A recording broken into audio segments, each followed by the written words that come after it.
Bonjour à tous et bienvenue à votre émission Ayele. Ayele qui signifie en langue attire le réveil. Bien avant d'entamer nos différentes thématiques, nous allons déstresser un peu avec le coach Cyril dans la rubrique Gym. Bonjour tout le monde, coach Cyril Nyamke. Alors on va faire une sorte de tabata, c'est-à-dire 20 secondes de travail et 10 secondes de pause en intervalle.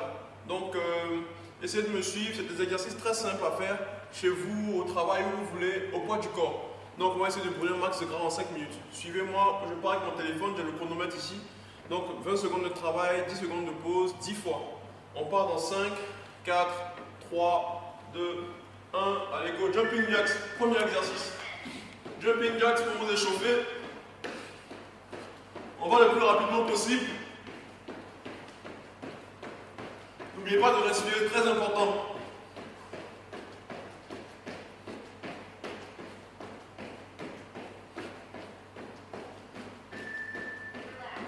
On respire. Le deuxième exercice, c'est des coups de poing qu'on va donner sur place. Avec les genoux très haut. On essaie de monter au maximum les genoux et de part et d'autre des coups de poing. Allez, go.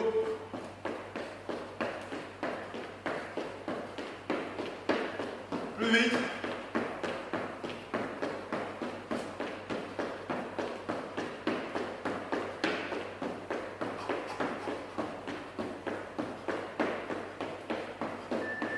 Ok. Prochain exercice, c'est des squats qu'on va faire.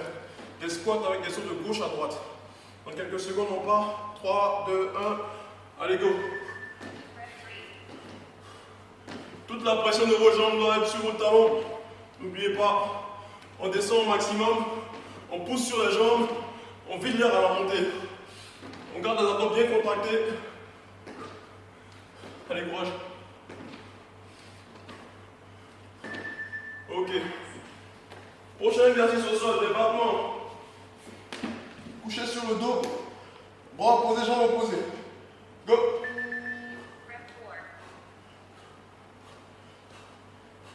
La respiration est très importante. N'oubliez pas de respirer au maximum.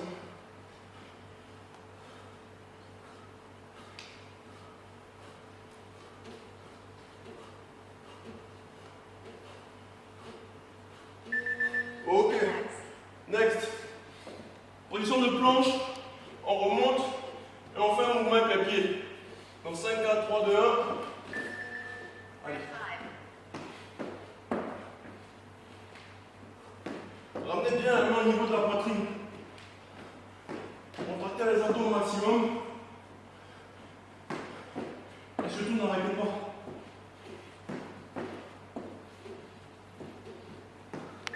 Ok. Couchez sur le dos. On monte le bassin. On monte sur une jambe.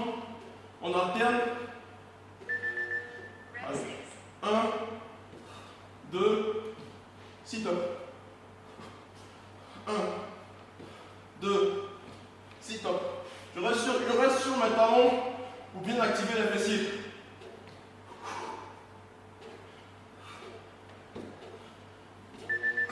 Ok. On recommence avec le jump squat. Maintenant, on va devant, derrière. Allez, go. Atterrissez toujours avec les talons. Pour ne pas mettre de pression sur le genou.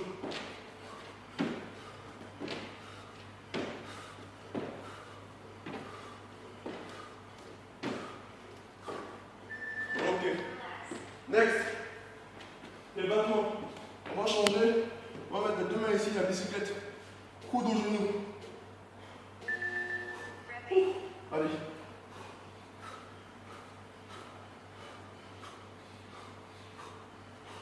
N'oubliez pas de respirer. On ne s'arrête pas. Jusqu'à la fin. Allez, courage.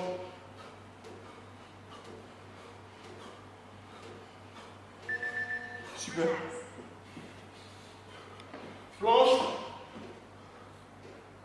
Le même exercice. On remonte et on redescend. Go. Allez, proche.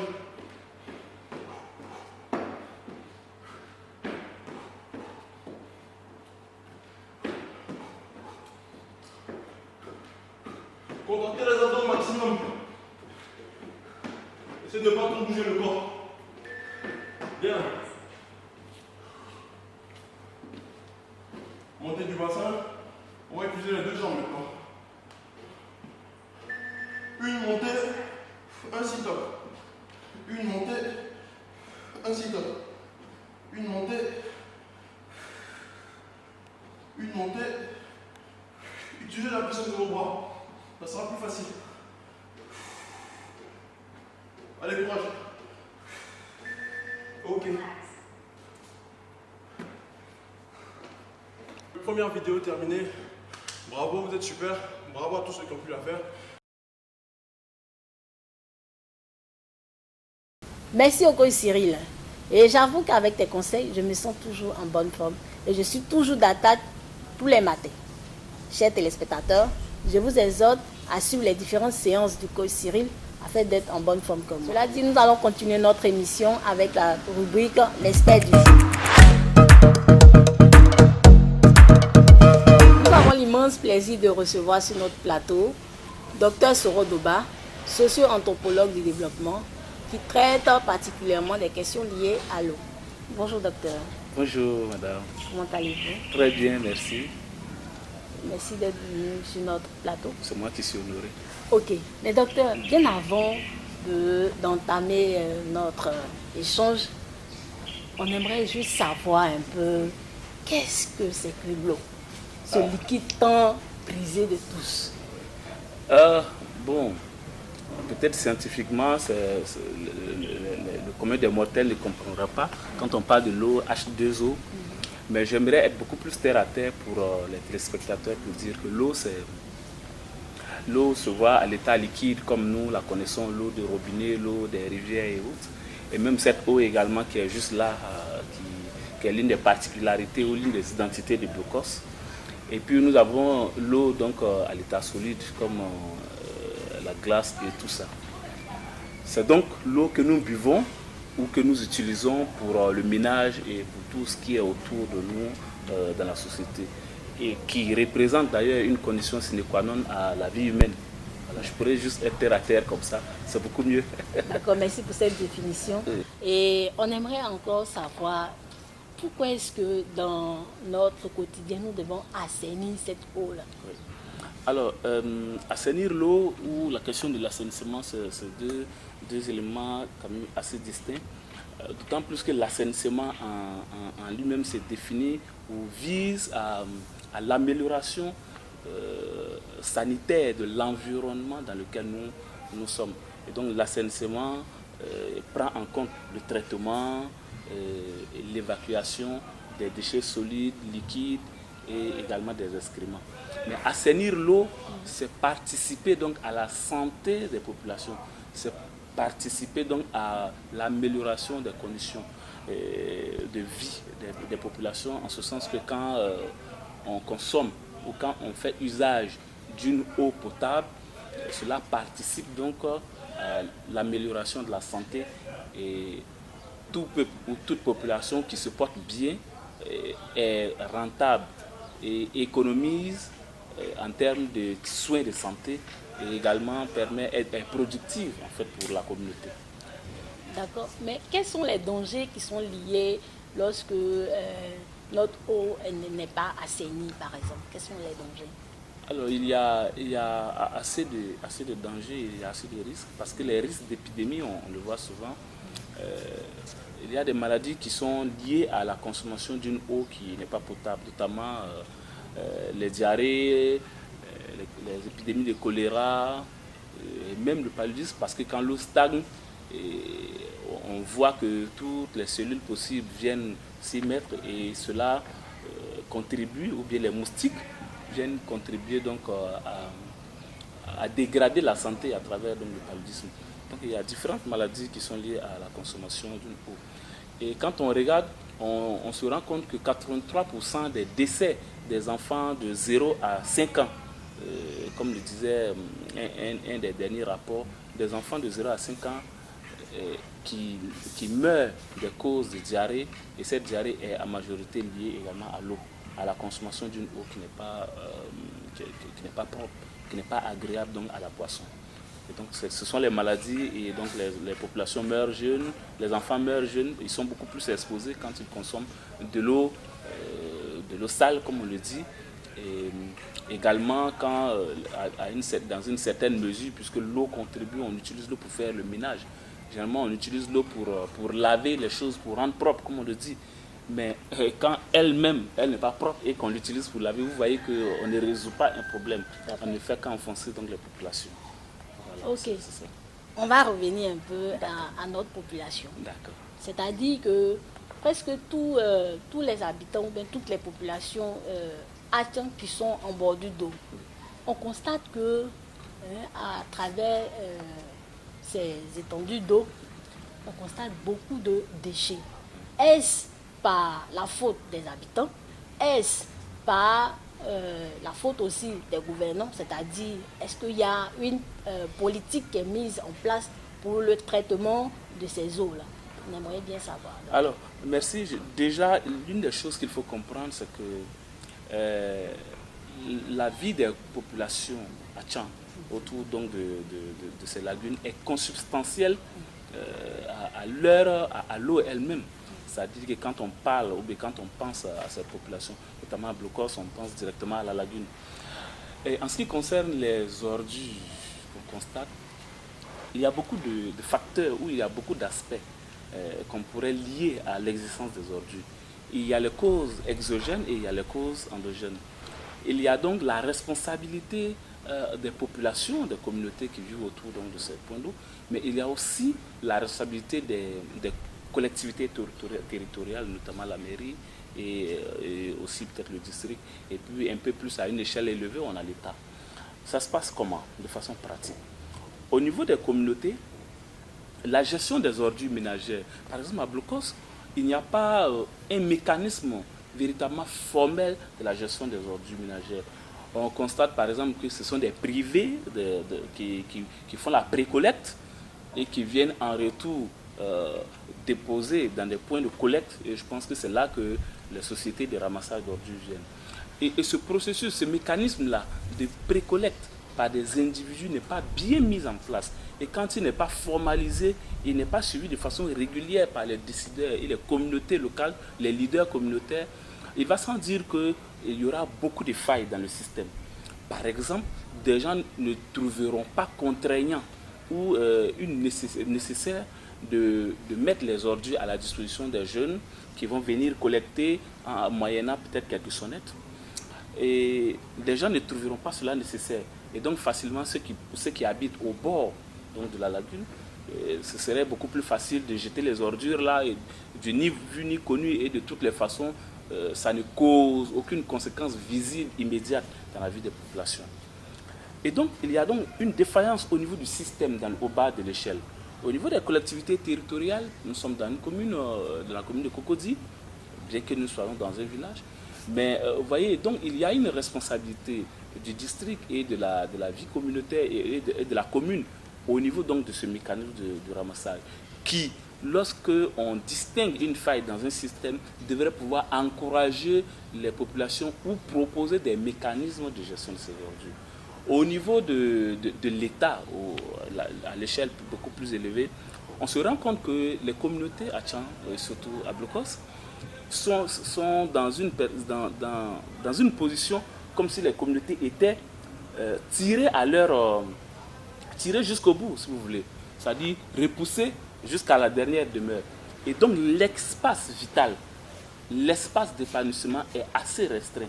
Et quand un espace d'épanouissement, un espace vital est assez restreint, il y a beaucoup de facteurs et beaucoup de difficultés qu'on constate.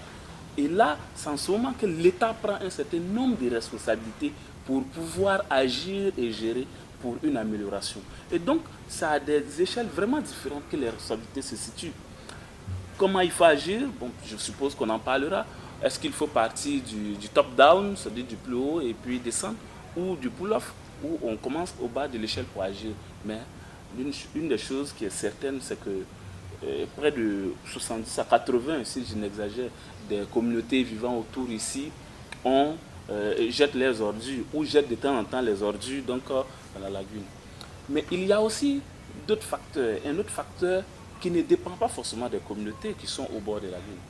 Par exemple, on sait que des habitants de Cocody, de la Riviera ou encore, que dirais-je, peut-être d'Abobo ou autre, quand il pleut, là-bas aussi, quand il n'y a pas de mécanisme réel de gestion des ordures, alors l'eau achemine les ordures tout doucement jusqu'à les accoster aux rives